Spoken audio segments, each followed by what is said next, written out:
All right, let's now hear from the Institute for Security Studies with senior researcher Dr. Johan to speak to us further about the firing of Khehla Sitole. Thank you very much, Dr. Berger, for your time here on Newslink. Your initial reaction when you heard that the President has fired Khehla Sitole as Commissioner? Well, I was relieved. I think that after a long time, we've been calling for action by the President as far as the National Commissioner is concerned for a long time now. It's been an ongoing crisis, especially as far as the police leadership is concerned. So finally, the President then acted.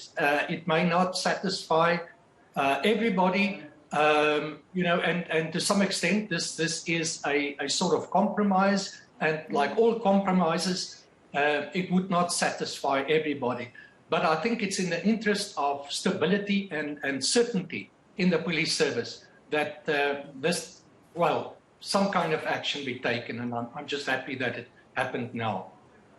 All right. So what do you think of those who think that the police minister, Bheki Cele, should follow suit?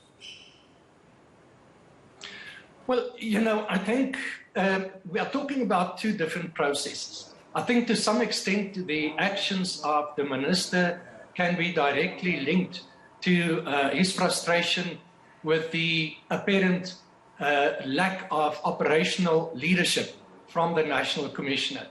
So, but we are talking about two different positions and two different processes in terms of actions taken or that needs to be taken against them. As far as the National Commissioner is concerned, he's been facing a number of charges. There's investigations by the Independent Police Investigative Directorate.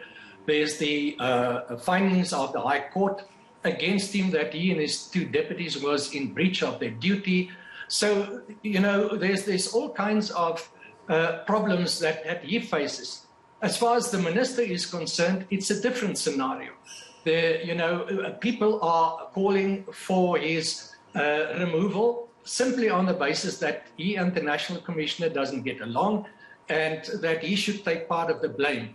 That is a different process and something that the President will have to take a view on, keeping in mind the findings of the experts panel on the violence in July in KwaZulu-Natal.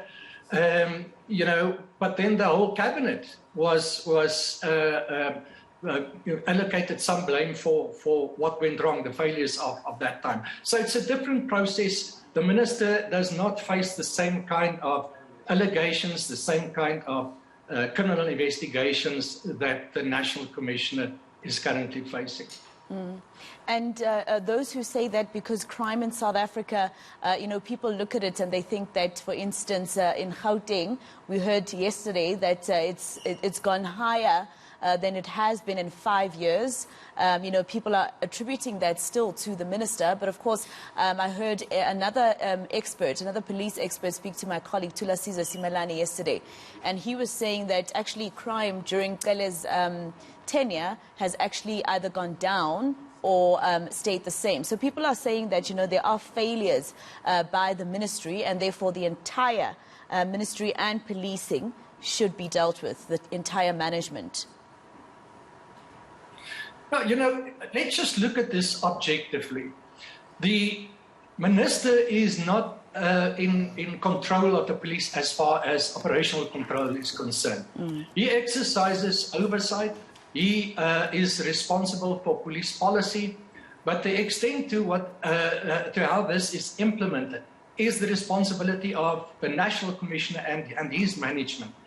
And I think that is where the frustration for the minister was, that every time he intervened in a way that intruded on the operational arena of the police, everybody jumped on him. So it's an impossible situation that he finds himself in, and he could not act against the National Commissioner at the time when it was clear that something needed to be done, because the National Commissioner is appointed by the President, and in the case of the current National Commissioner was appointed by the previous President.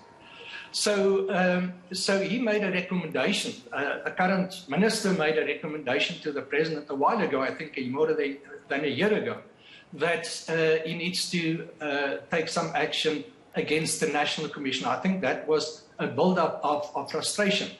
So the question of police leadership and the crisis of leadership was already mooted in the National Development Plan way back in 2012. So it's not a new crisis, it's an ongoing crisis of leadership. So something is necessary as far as changes to police leadership is concerned. That is the immediate crisis. What happens to the minister in terms of possible blame on his side is something that the president will have to deal with as a separate matter. But for now, we need to look at the police leadership crisis. And also stability in terms of, just very quickly, the commissioners that have not been able to finish their terms. This is now another commissioner that is unable to finish their term, joining Ria Piecha and Yochumotso Pahlani, etc., with such allegations over their heads. How do South Africans trust in the SAPS when such things happen, and it's always, their exits are always with dark clouds over their heads?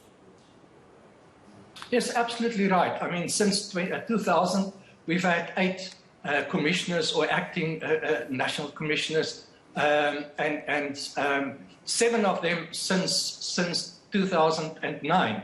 So the instability continues, the crisis continues. I mean, there's a wider crisis in the police in general.